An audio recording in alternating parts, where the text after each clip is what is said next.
Hey, what's up guys, Totallydubbed here, and today I'm doing a video review for the HyperX Stinger. Now this is a very budget headset which can be found for £50 or $50, obviously depending on where you live. Links of Amazon will be in the description below, make sure you check them out. Without further ado, let's get into what's included in the box, and then I'll go into a sound and recording test for you. So within the box, you will find a few things. First of all, you'll find the manual, which is always useful to have. I should also mention that this is compatible on PC, Xbox One, PS4, Wii U, Mac, and mobile. You've got the headset itself, and which is terminated by a 3.5mm jack, which is not gold plated. This is designed for mobiles. And then for your PC, you're going to need the line in and mic jacks, and you've got the extender over here, the cable itself.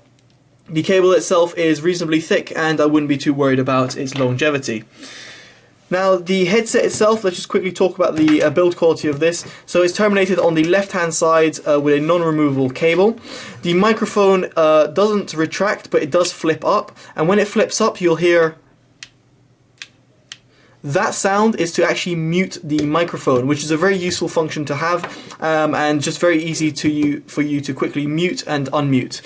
The microphone does extend just a little bit, so you can position it to your mouth accordingly. It does take a little bit of practice, and you'll hear this from my recording test in just a bit. Now, the cups are made of a memory foam supposedly, but they're just very nice and soft. That's what I found. Very much comfortable to wear even with glasses, and given their driver size, which is reasonably big, it fits very easily around my quite big ears, so it's definitely an over-the-ear headphone. Now the cups do also rotate, meaning it's just easier to store, but that's not a big deal, I would say, for most people, but it's just that in case you want to put it on your desk, you can do so like so. You've got a HyperX logo on either side of the cup. At the bottom over here on the right hand side, you've got a volume a control, so it's a headphone volume control which you can adjust. Very easy, but it's a little bit flimsy, which means that some people might accidentally touch it and wonder why their headphone isn't working. So just bear that in mind. But it's good that you can control that through the drivers themselves rather than using a software. Now the headband is quite thick at the top, which is very nice, therefore it's padded, and despite its having its plastic construction, it sits very easily on the head and is very much comfortable for long periods of time, again because of its cushion there. It's a reasonably light headset, it's not exactly too heavy, so it doesn't bear down on your ears or head either. Now the headband can be adjusted, and it's got a nice clicky sound which allows you to adjust it accordingly with a metal frame. The headband is adjustable, but it does have its limit because of its plastic construction. Now the looks of it isn't exactly amazing, but that said, it's not a super cheap looking headset either. You've got a HyperX logo at the top right there, which is embedded, and then the just overall look with the HyperX red logo on the sides make it look like a somewhat nice headset to have. It doesn't look too flashy or too cheap, or like a cheap Chinese headset, so to speak. So overall the build quality is nice, comfort's good, and its functionalities are decent given its price. Now let's go into the sound quality tests, and then I'm going to go into the recording tests. And we're back now, guys. So now everything you can hear is coming straight from the Stinger itself. Now I'm sorry if the mic positioning might not be great, if you might be hearing a little bit popping. It does require a little bit of adjustment, and out of all the headsets I've found, it does require. So before getting to the recording tests, I should also mention my setup right now, which also does leak, funnily enough, into the recording tests. Now, you can see I'm using a HyperX sound card over here. Now, you might be wondering, but you didn't include that in all the package contents, and you'd be correct in saying that. Funny enough, when I received this, I was the world's first person to actually notice a problem with the Stinger headset. And straight away, your alarm bells are ringing right there. So I've connected into the PC, and I'm not using this extender cable. Now the reason behind it is actually to do with the poles of the 3.5mm jacks and the way the headset is designed in terms of its where it has its resistance for the microphone. Now it's a little bit complicated, but HyperX very much explained it to me very well, and it all came down from me testing it on my system. Now, the reason why it has the problem on my system versus another system is because of my system being quite old. Now, that might be quite a lazy excuse for some people to use, especially a company, but in this case, HyperX actually do have a point, and the way they explained it actually made sense. Basically, the way that my system is built, it's an Asus Sabertooth Z77, so it's quite dated, at least to some people. It meant that the poles of the jacks, no matter being via USB connection or even via 3.5mm connection, meant that it couldn't pick up any microphone. That meant that even the sound card that I would use on a normal basis for my mod mic, which is a little USB sound card, couldn't pick up any sort of sound coming from the headset. It's a weird way that it's worked, and it's a weird way that it's worked with the motherboard, but essentially it had no sort of communication with sound. I was the first person out of all the people that have actually bought their headset already to actually notice it, and the first person even at HyperX to notice it. So I'm not at HyperX and I don't work for HyperX, but I'm someone who noticed it before even HyperX technicians did. Good thing is that HyperX did address the issue, and they actually did test the issue, unlike a lot of companies out there. SteelSeries, yep, I'm looking straight at you. So HyperX actually looked at the issue and they realized the reason why this works versus, say, the HyperX Revolver is because of the poles it uses on its own jack. Now, that can be bypassed via using a sound card which is used via USB and has different sort of poles coming from the actual the USB sound card. This means that in order to use the Stinger on my particular system, I needed a USB sound card to bypass it. Now you might be thinking, okay, but I bought a £50 headset. Should I buy a sound card on top? No is the answer. Essentially, if you have a problem with your system being too old, you should tell HyperX about it and they'll try and solve it with you. If it comes down to it, HyperX told me that realistically, either they'll send you a different headset or they'll send you a USB sound card like they did for me on this review unit in order to bypass that flaw. I went through 3 different Stinger headsets and this is the 3rd one that I received. So just to give you an idea that I did a lot of testing on my own end in order to come up with this video.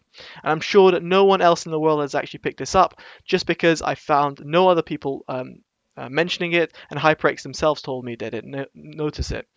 So the reason I'm telling you all of this is because this goes into my sound quality tests and also my recording quality tests, because I am using a USB sound card. Bear in mind that if you have a new system, you will completely ignore all of the things that I've just said because it will work out the box with its included cable. But bear that in mind that even out the box, using a brand new, say, was it 99 now they're at, or whatever it is, system, that your onboard sound card or even your normal sound card might degrade the sound quality that you might potentially be getting through the headset because you're limited by its 3.5mm jacks. Hopefully that makes sense. If not, just ask me down in the comments below and I'll expand.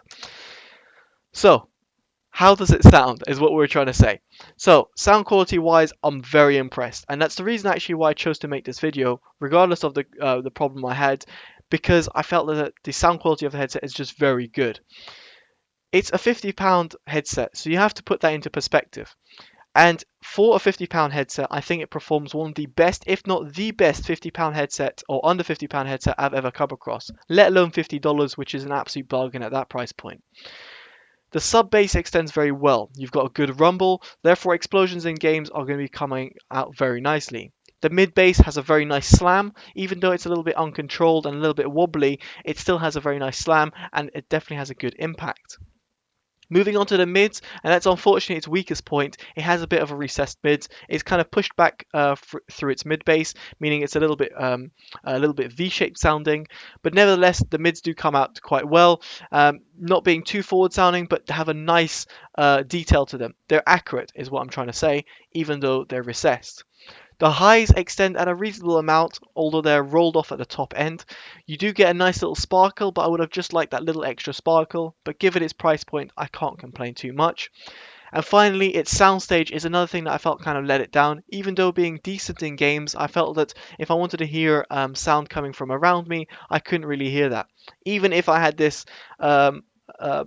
Cloud 2 sound card and press a 7.1 switch, I still feel that I wasn't hearing sound coming from all over the place. That could be due to the cup design being plastic, it could be due to the driver size or the way the drivers are made, but the soundstage just didn't feel too open to me. It felt a bit closed and squished to me.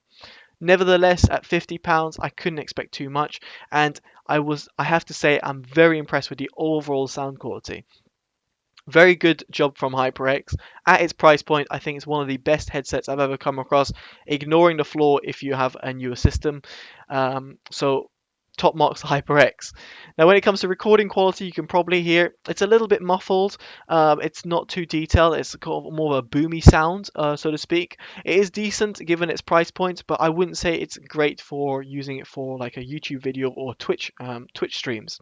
Nevertheless, if you're going to do a casual Skype stream, or if you're just going to be calling in game, say on Counter-Strike, then you're not going to have a problem with the microphone.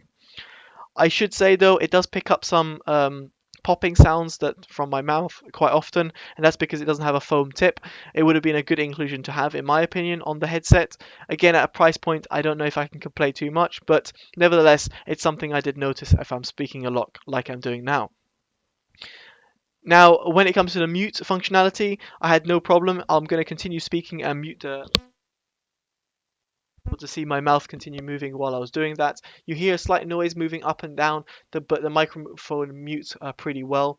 When it comes to background sounds, when I was playing music through my headset, I couldn't hear any sort of problems. So I'm just going to play some music right now and continue talking. So hopefully you shouldn't be able to hear anything. At least through my tests, I didn't hear anything. So it's playing full blast while talking. I also didn't notice any problems with static noise. So when I go quiet, I didn't hear any problems with static noise, but that's also because I'm bypassing any sort of internal or audio static problems through a USB sound card, so that could be the case. So do bear that in mind if you're going to be using it on a new system. The onboard sound cards on most motherboards, including the top-end ones, really do suck. Anyway, guys, that is pretty much it from the review. Hopefully you've enjoyed it. Again, it's something special, something different that you probably wouldn't have seen, simply because I test stuff in ways most people don't find, and I don't know why it's always me, as Balotelli would say, but I do end up with certain problems with products, but I do highlight them to you guys, and more so bring it to the attention of a company. And in this case, HyperX have been absolutely fantastic. I must say their customer support is top notch. From a reviewer's standpoint, and even as a customer before, when I bought a HyperX, or actually Kingston at the time, it was not a HyperX one, it was a Kingston RAM, which is part of HyperX, and they were so good, their technical support was super good. So I'm not just trying to say that because HyperX sent me this the headset. I genuinely do mean that HyperX were very responsive in comparison to other companies I've come across, like Razer and SteelSeries. Two of their main competitors, they're completely horrendous when it came to customer service or caring about resolving an issue. HyperX cared about it, resolved it with me, and figured out the solution, so that not only for them if a customer comes back to them, but also because they wanted to let me know as well, and they kept me up to date throughout the process. So honestly, top marks to HyperX. Couldn't recommend them enough, let alone the headset, which I'm super impressed about. If you're looking for under £50 headset, you got a decently new system, or even if you don't, I'm sure HyperX could send you one of these sound cards for free. Then just get this headset. It's really good, even as it is a Christmas gift. I'm sure your kids, your friends, your family, no matter who it is, will appreciate it. Anyway, guys, I've been Totally Dubbed. Hopefully you've enjoyed this. Again, independent, unbiased, unpaid review. Make sure you give it a like to continue supporting the channel. Subscribe, it always helps to continue growing. Favorite and share, spread the love, you know, all that good stuff. Alright guys, take care. Bye bye.